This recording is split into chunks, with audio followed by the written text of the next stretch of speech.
Hi, everybody, and welcome back. We're really excited today to discuss strengths with you. So, I'm Alex. And I'm Sue. So, Sue, thank you for agreeing to have a conversation about strengths. One of the kind of most popular subjects, if you like, in the positive psychology world, Mm. but also one of the most misunderstood. In my time engaging with the field, I've noticed all sorts of descriptions of what a strength is. So let's start with that. What is a strength? Oh, that's a good one because I think sometimes people just think a strength is what you're good at. I often think it's something you're good at that also brings you energy. So for me, I kind of like to put those two things together, and it's very different to a talent. So a talent, as an example, you could have a talent for singing. Maybe you're a natural singer and you have a talent for singing. That's great, but you can only use singing for singing. If you were Right. trying to get a job as a baker or you're trying to do, I don't know, get a job as an accountant, singing is probably not going to help you. But a strength could, because a strength is something that you can apply in many different settings. And it's something that usually brings you energy and makes a difference in some way. So I'm sorry, this is probably going to be a very difficult question to answer, but how do you know when it brings energy? That's a really good one. And it's a piece of homework I often give people is um, at the end of each day, jot down how energized do you feel and see which of your strengths you've actually been using that day. Because I know myself, there are certain things I'm good at, but if I do them, I feel drained. And there are other things that I'm good at that if I do them, I feel energized. So, as an example, I have narrator and spotlight as two of my strengths. So, stick a camera or a stage in front of me and ask me to share stories around positive psychology. Yeah. And I can do that 6 days straight with no Wow. problem at all and feel energized. Ask me to write a book chapter, and I'm potentially a little bit Uh-huh. more drained because writer is something I'm good at, but it de-energizes me. Now, Right. it doesn't mean it's not a strength, but it's something that I need to find other ways to bring energy to. And I think that is when people notice of what have you done during your day and how do you feel at the end of it, and how is that playing out for you? So why does that matter? Oh, great question. I think it matters because the things that energize you are things you can tap into when you're having a bad day. Right. So, if we think about strengths, one of the strengths on the VIA is forgiveness. One of the strengths on the strengths profile is unconditionality. They have sort of similar things. And I personally find that energizing. I find it relatively easy to forgive people. And therefore I can draw on that quite easily in difficult circumstances. If I think about I'm having a challenging day at work when I'm feeling overwhelmed and don't know where to start and I'm feeling stuck and nothing's sort of going clearly. I know one of my top strengths is time optimizer, as in if I set an alarm for 15 minutes, that brings me energy that helps me then tackle the next thing that I need to do. So for me, the energy piece means I can draw on it more effectively, more quickly to get me out of the tough stuff. Right. So you mentioned a couple of tools there to help people identify what their strengths are. In my working life, I've seen so many situations where people will say to somebody, "What are your strengths?" And often people answer with what they think is socially appropriate to Yeah, say. So, yeah. so you mentioned VIA, for example, the values in action tool. Could you describe a couple of tools so that we have a point of reference? Yeah, so the VIA was one of the first tools that sort of came out of the positive psychology realm back in 2004. I think it was originated. Chris Mhm. Peterson did 25 years worth of study into this sort of Yeah. space. And I really love the VIA because it's what's known as a general use tool and it describes character strengths. And these are potentially universal across cultures. You know, many cultures will value, so values in action, value the strengths of things like bravery or curiosity or honesty or humility, etc. So these are things that are sort of universally valued. And I think that can be really useful for understanding who we are and how we show up in society. For instance, one of my top strengths, I'm assuming it might be on yours too, on the Mm. VIA, is hope and optimism. Yeah. One of my top strengths is zest and energy and vitality. So it helps us understand how somebody shows up in a certain circumstance. One of the other tools that I love that I think is really useful for the workplace is the strengths profile, because it looks at a whole range of different strengths and skills, and whether you're energized by them, de-energized by them, whether you use them more, use them less, how well you perform them. And again, that's really useful because you can see something on paper that can help you sort of understand how you show up. But it can also really then help you of what actions can you take. And for me, it's always what actions can I take on the bad days? On the good days, my strengths are just doing what they do. It's on Yeah. the bad days that I really want to find something Yeah. to draw on. So, and a really important thing I think for us to talk about really is this idea that your strengths are not everything. There's a flip side. There are Right. areas where it's not a strength, but you can still perform. Why does that matter? Yeah, so I think there's something interesting, and it's a saying that I often hear from people, oh, your greatest strength is your greatest weakness. I do not believe that for a minute. Yeah. Your strength is your strength. Yeah. But what we do know is you can potentially overplay strengths. And Yeah. this is why one of the things around the VIA that I think is really useful is it's called Values and Action Signature Strengths Test. That was its sort of original name. And they classified the 24 signature strengths under 6 virtues. And some of the names of the virtues are a little old-fashioned, like, transcendence and temperance, Yeah. etc., words that people won't use. But the thing that I remind myself is they're only there to remind us to use our strengths for good. Yeah. So Yeah. if we overplay curiosity, we can sound like we're interrogating somebody. Yeah.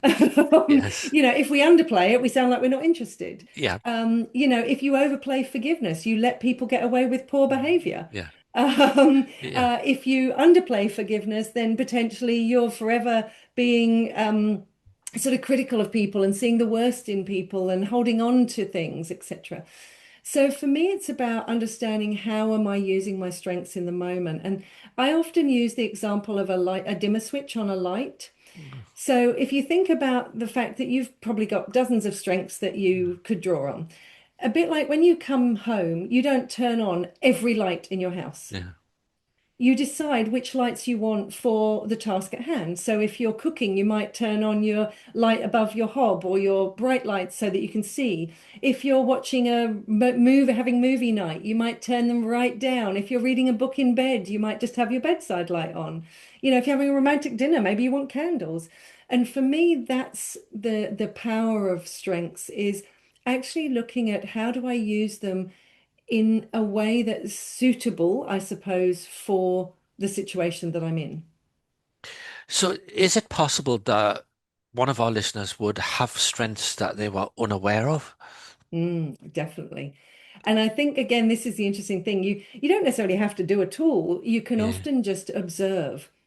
And sometimes we may not be good at seeing our own strengths because it's just what I do. Yeah.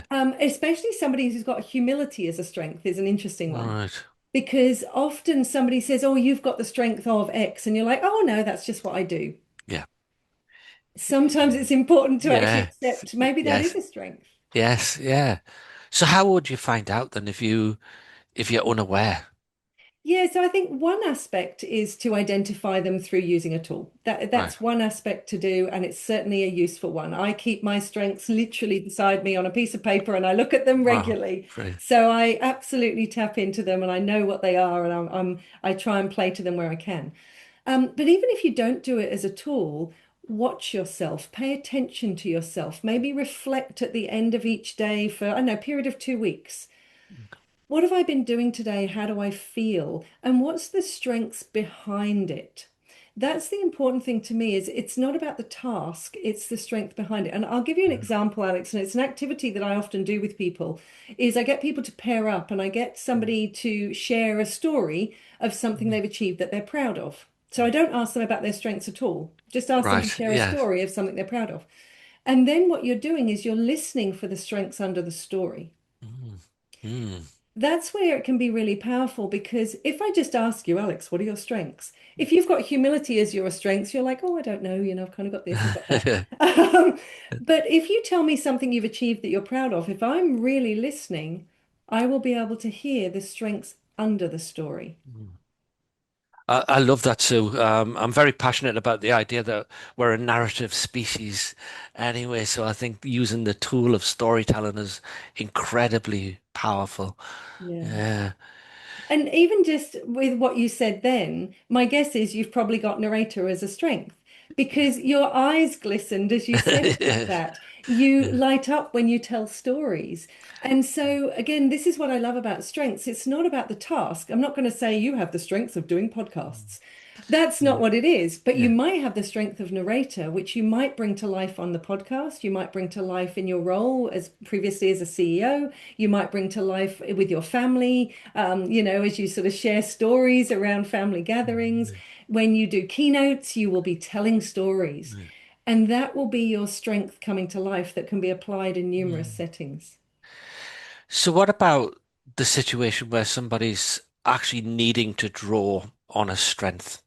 And at that moment, they're about to say, I don't know, say their strength was narrator, and they're saying, I want to draw on that. How do you actually do it? Is there a bottle you open and get it out of? Yeah, it's a good one. And I think that the thing for me is in the literature, they talk about three components. One is identify, one is use, and one is develop.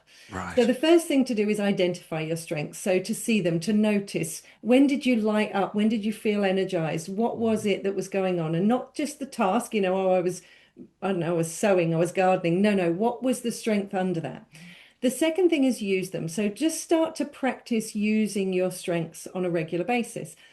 So to your point, it's not necessarily a bottle that I open, but it's something that I consciously think about of I'm going to use my strength of narrator in this meeting, or I'm going to use my strength of humility to shine a light on my team, or I'm going to use my strength of curiosity and ask some questions and find out more. So deliberately, having that as a conscious thought. And then develop is sort of like the nuance of the light switch, the dimmer switch, Right. of is this the right strength to bring to this? And that becomes easier once you've practiced using it. Awesome. So if our viewers or listeners are sitting and they're kind of really wrestling with this and they're thinking, well, you know, Sue's spoken eloquently about things like VIA, where do they find it? Yeah, so if you just Google VIA, you'll find it and Right. it's free, which is really cool. Right. Even the strengths profile, if you just Google strengths profile, there's a free version, or contact us and we'll Right. set it up and point you in the right direction. But I think that's a useful starting point. If you don't want to do that, then sit down with somebody and ask them to do some strength spotting with you. Yeah. That's a Brilliant. lovely, simple way of doing it. Yeah. And again, I'm not sure how you're going to answer this question. In my time looking at strengths, I've seen many different responses to the question I'm about to ask you from the so-called experts around the world. But do strengths change across your lifespan? Yeah, look, I'm a firm believer that they do. The VIA possibly less so because they have a values component to it. So values in action is what VIA actually stands for. Mm. So for instance, you might find you've got similar themes. I think I've taken mine about 10 times since it first came out. And I've generally got some themes. Towards the bottom, self-regulation is usually down there. Spirituality is usually down there. But gratitude, hope, optimism, vitality, forgiveness, they're always towards the top. So there's usually some themes. With the strengths profile, and again, it's one of the reasons that I do really like the tool, is it's designed to be dynamic because you are not the same person today that you were 5 years ago. Mm. And we underestimate, and we'll probably do a podcast on this at some Yeah. point, we underestimate the environment and the system that we're in and how it shapes us.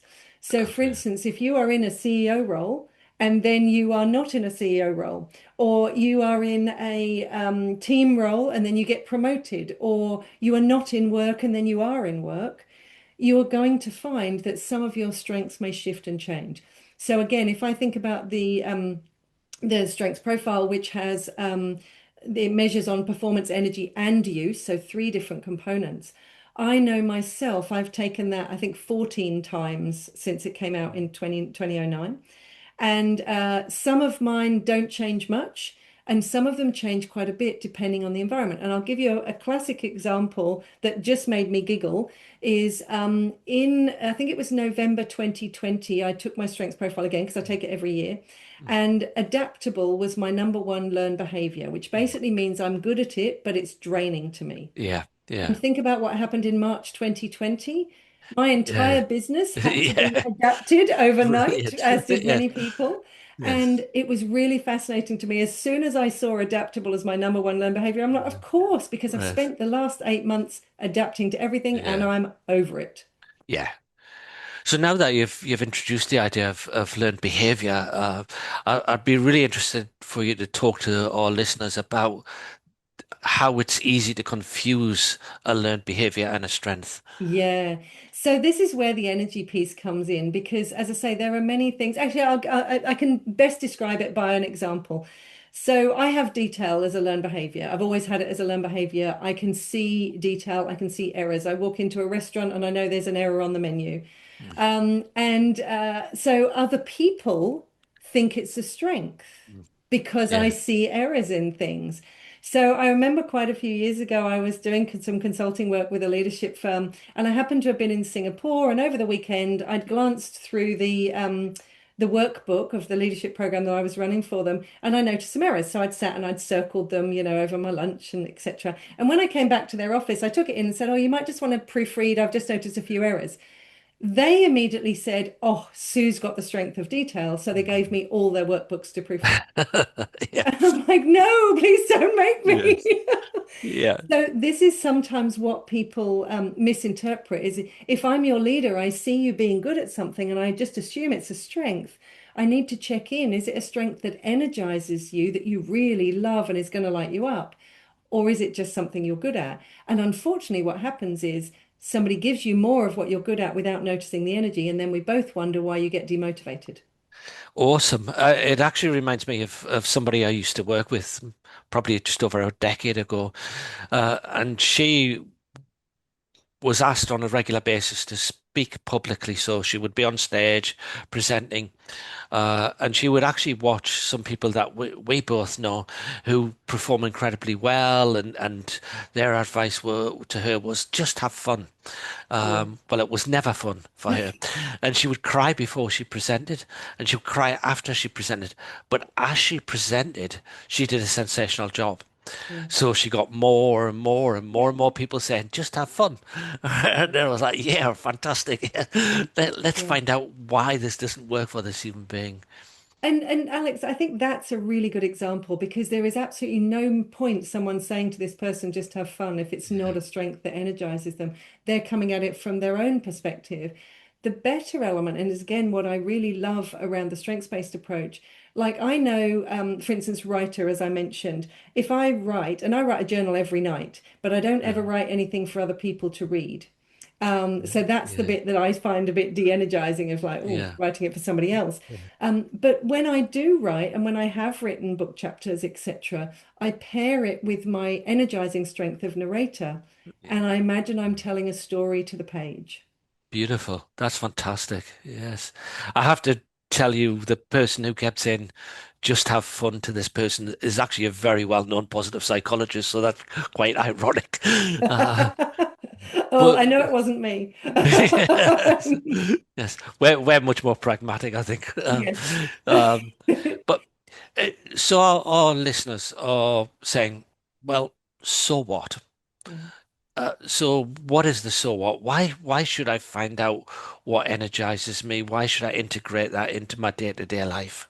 Yeah. And I think there's twofold, Alex. And as I say, one of the things I'd often encourage people to do, and I get people to do this regularly, at the end of every day, just Mm, jot down how do you feel and what strengths might you have used? Even if you just download a list of strengths to give you a starting point if you don't have the language yourself. And then notice, because I know myself, when I've had days that energize me, I am prepared and it inspires me then to do more of that strength the next day. So that's the idea that we're bringing that energy to what we do. When you are playing to your strengths, you are the best version of you. You uh, are the person I want to hang out with. You're the person yeah, that's lit up. That's why we want to do it. is so that we can bring more of that energy, we can be the best version of ourselves. On the flip side, one of the things that I really love around strengths that people miss is it's really important on the bad days. Right. That's when it's really useful to know what your strengths are, because on those bad days, if you can just create a moment of energy, and people probably think my top strengths on the strengths profile are really sad. I've got time optimizer and worker. They're my top two, and people probably Wow. think, oh God, how sad is she? But I love those because on my bad days, literally, if I set my alarm, so time optimizer, I give myself a time frame, 15 minutes, right, get through as many emails as you can in 15 minutes. Yes. Yeah. And the thing that I really love here, and I'll give this example because it's a true example, is always then helping other people play to their strengths. Yeah. So I'll give you an example. I had a colleague who we were both inundated with emails. We happened to be together in London in my little Airbnb. And before we were going to an event, we're like, we have to get through stuff. I know my number one is time optimizer. So I said, I'm going to set an alarm for 15 minutes and try and get as many as I can done because I knew that would energize me. One of her top strengths at the time was competitive. So I then added, I think I'll get about 25 done in 15 minutes. And she Yeah. went, I'll get 27. Now that was really cool because I have competitive as a weakness. So I didn't care if she beat me. Yes. Yeah. She had it as a strength. So she was energized to try and beat me. Yeah. And that's what I think is really cool is using somebody else's strengths and playing with them, not expecting somebody to have the same one as you, which is the have fun example is that's Yeah. just assuming everybody's going to be energized by the same thing, but they're not. Yeah. Again, I think you've introduced a hugely important component here. So this idea of collective examination of strengths, how can this work in team environments? Yeah, really good question. And I love this because it reminds me, and again, I can only share this, but I'll give a real example. Um, in my team, there are very different roles and you recruit for different roles. But if you can understand strengths, it can really help. So in within my team, we have to do a lot of compliance stuff for the Langley Group Institute. It's a registered training organization. We have to comply to a lot of government rules. I have adherence as a weakness. I don't want to comply. I don't like following rules. Um, Yeah. it's a weakness, but I can't just ignore it and say, no, I'm not going to. But I have two people, one in particular that has adherence as one of their top strengths. So she thinks it's awesome and she is energized by the Yeah. compliance. Yeah. And this is where I think teams can work really well because I can really appreciate her because when I give her compliance stuff to do, she's like, yay. Yeah. And equally, when I give her compliance stuff to do, I'm yay. Yeah. Yes. So this is where it can work really well, assuming people in teams can uh, be inspired by and appreciate opposing strengths. We can, of course, get annoyed by people's strengths that are Yeah. different to ours. But when you stop as a team and go, do you know what? I am so glad that I have people in my team who have different strengths to me because that's what makes the team work. That's fantastic, Sue. And I think allied with that is actually consciously finding out. Yeah. So, guessing again people's strengths is not the way to go here. So Mm. how can teams find out what each other's strengths are? Yeah, so whether you're using the VIA or whether you're using the strengths profile, just sharing it, have an open and honest conversation, and really make sure there is an open conversation that you don't immediately point to somebody's weaknesses or the bottom of their list and go, yeah, I knew you had that one. Yeah. Yeah. The strengths profile in the workplace, I really love because that is a workplace-based tool. It was Yeah. designed for the workplace. And again, you can pull a team profile on that, and it's so lovely to sit there and go, oh, I'm so glad we have someone else in our team Yeah. that does that. If I think about my team, I don't think there's anybody else in my team at the moment that has spotlight as a strength. All So right. if I ask them to go on stage and, share learning, it'd be like, no, no, no, no, no, don't let me do that. Many of our sort of our wider team do, but not my core operational team. Yeah. So to suddenly ask them, go run a webinar is not Yeah. gonna happen. Yeah. But there are other people that humility is a beautiful team strength that many leaders have. It's actually one of the most prevalent strengths on the strengths profile because humility is um, it's me not purely holding myself back, but holding myself back to shine a light on others. And I love this. I have humility as a strength, and again, I undoubtedly know you would, certainly on the strength profile, because you can have spotlight and humility because the spotlight might be on you, but you're shining a light on the learning, the other people, those sorts of things. So again, as a team, really understanding what does somebody stand for, what's really important to them, and does the role offer that? And if it doesn't, have a wonderful conversation that encourages somebody to move on and find what does light them up. Yeah, and I think another useful point of doing a team focus and examining what exists within your team was something that occurred for me about 4 years ago now. We did a team examination of people's strengths and found there was a glaring gap that nobody had. Yeah. And that was really fascinating to see. And then how do we bring that into the team? Yeah, and I've had numerous examples of that, Alex. There's one particular team that always comes to mind. There were the CEO and the six direct reports, so a team of seven, and all of them had Resolver in their top three most energizing Yeah, strengths. So they all yeah, got really energized by solving problems. yeah, And they loved it, which meant they'd all mentioned they had real troubles with succession. Well, of course they did, because they're all yeah, like, oh, a problem, let me fix yeah, it. And one of their, what they call unrealized strengths, so the things they weren't using, the glaring gap, was enabler. They weren't yeah. enabling others. Uh, So this is where it can be really useful to say, well, what's really working for you as a team? Which one are you overplaying that's maybe not allowing other things to shine? And what's making you successful? And where do you have some holes that you might want to fill? yeah. I just want to share with you an experience I had fairly recently as well, where I tried to ignore one of my strengths and how that fell Ooh, flat for me. So I was invited to speak on a worldwide webinar, um, and I don't prepare in advance for these things. I was given an hour-long slot, and I knew it would be 50 minutes with a 10 minutes question. And what I do best is just to narrate. I just tell stories. But I thought I had to prepare for this one.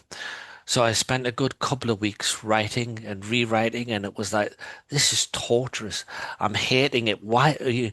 But I've thought this is what I should do. yeah. And I ended up about 2 or 3 days before the presentation actually saying, why are you doing the exact opposite of what works for you? Yeah. Scrapped it and then loved the session. Yeah. But I think sometimes we ignore what energizes us in the belief we're doing what's meant to happen, what is the right Yeah. way. What we think we should do. You're Yes. absolutely right, Alex. And it's really interesting for me is, and I'd love it if everybody listening, just think about this for yourself. I was once working with another wonderful person in this space, I have a huge amount of respect for. We were doing a sort of a double act for a half day virtual session. I would do the science, he would do the practical in the education space. And he did a practical around mindfulness to do with strengths, where he asked us all to close our eyes, imagine ourselves going through the world using our top strengths, etc. And then imagine your top strength is taken away. You can no longer use it.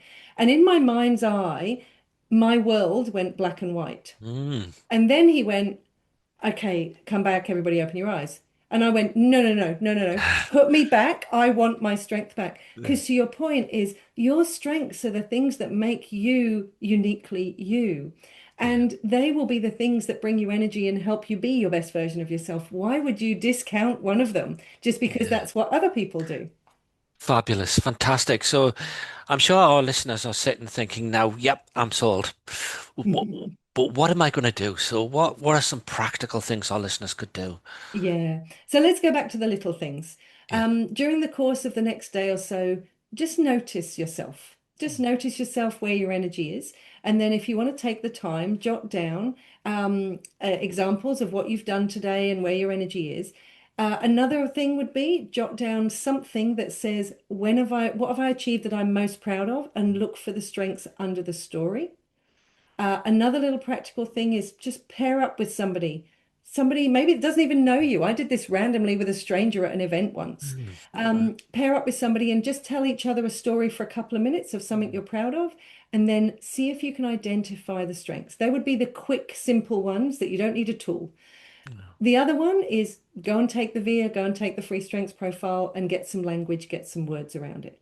Yeah. They would be the small little things. But the thing that I think is really important is what we always talk about, Alex, is Mm. identify it in yourself. Stop and Yeah. notice, how am Yeah. I feeling right now and what strength is behind it? And that's the useful thing. Once you've got that list, then the thing is take small moments to practice. So a bit like we spoke about in our awe conversation about taking a few minutes. If Right. you know one of your top strengths is curiosity, go and spend 5 minutes Yeah. asking questions. If you know one of your top strengths is hope and optimism, spend 5 minutes looking for things to be hopeful for. Yeah. Actually find ways to bring it to life. And they only have to be small moments, but they'll often give you that sort of tipping point that once you get practiced at them, they're there for you on the bad days. Fantastic, Sue. Thank you. And I think one of the biggest takeaways I'm hoping people take from this podcast is this idea of if it brings you energy. Yeah, So it fills you up. It gives you the fuel to keep going as well, exactly. and lights you up as a human being. So it doesn't matter what others say you should or shouldn't do.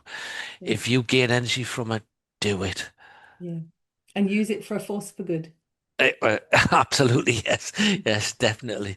So thanks so much, Sue, and hopefully our listeners will go away and gain energy. Absolutely. And if they need any help, we are here. So please reach out. Brilliant. Cheers. Thank you. Bye, everyone.